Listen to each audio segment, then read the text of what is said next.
pertemuan sebelumnya. Di sini saya akan jelaskan mengenai informasi pemasaran eksternal dan internal. Yang pertama, informasi pemasaran internal.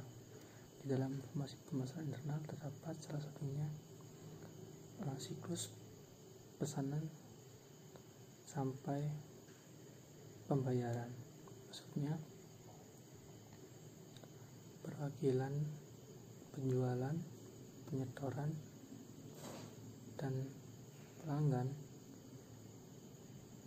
mengirimkan pesanan kepada perusahaan. Contohnya itu misal lapak karet itu dia mengumpulkan bahan mentah terus distorkan kepada perusahaan bahan untuk diolah menjadi bahan jadi. Terus selanjutnya sistem informasi penjualan. Maksudnya di sini manajer pemasaran memerlukan informasi atau laporan yang tepat waktu dan akurat tentang penjualan pada saat ini. Terus sistem intelijen pemasaran, maksudnya kumpulan prosedur dan sumber daya yang diperlukan oleh manajer untuk mendapatkan informasi hari ini atau data saat ini. Berikutnya informasi pemasaran eksternal. Di dalamnya terdapat fact adalah minat masyarakat terhadap suatu barang pada waktu tertentu yang sifatnya tidak dapat diperhitungkan dan umurnya pendek. Contohnya minus spinner. Tingkat minat pasar pada mainan tersebut yang cepat namun tidak tahan lama. Yang kedua, tren, bentuk masa depan dan banyak memberikan peluang. Salah satu contohnya itu zaman sekarang banyak yang ingin memiliki tubuh sehat dan atletik. Selain mengkonsumsi makanan sehat, vitamin, banyak dibuka juga tempat olahraga. Yang ketiga yaitu megatrends. Megatrends yaitu perubahan besar dalam sosial, ekonomi, politik, dan informasi. Contohnya, dulu kita membaca berita melalui koran. Namun, seiring perkembangan zaman dan majunya teknologi, kita membaca berita sekarang bisa melalui HP yang sekarang ini sangat praktis dan mudah untuk digunakan.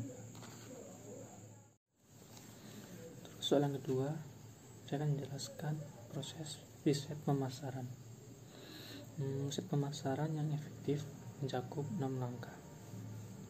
Hal pertama kali yang harus dilakukan untuk menjalankan riset pemasaran yaitu mendefinisikan masalah. Proses ini sangat penting untuk dilakukan agar kita mengerti betul dengan tujuan yang akan dicapai setelah riset selesai. Yang kedua, mengembangkan rencana riset. Metode ini dibutuhkan untuk menentukan prosedur secara rinci mengenai cara pengumpulan data. Yang berikutnya, mengumpulkan informasi. Pada tahap ini biasanya pengumpulan informasi ada berbagai masalah dalam survei. Salah satunya responden tidak pernah ada di rumah, tapi dengan majunya teknologi, maka sekarang mengumpulkan informasi sekarang lebih mudah. Berikutnya, menganalisis informasi. Sebuah pengumpulan data tidak akan menjadi sebuah kesimpulan jika tidak dianalisis terlebih dahulu. Informasi yang diolah inilah yang akan membentuk petunjuk pada kesimpulan yang akan diambil. Berikutnya, mempresentasikan temuan. Mempresentasikan temuan yang relevan dengan keputusan pemasaran utama yang dihadapi.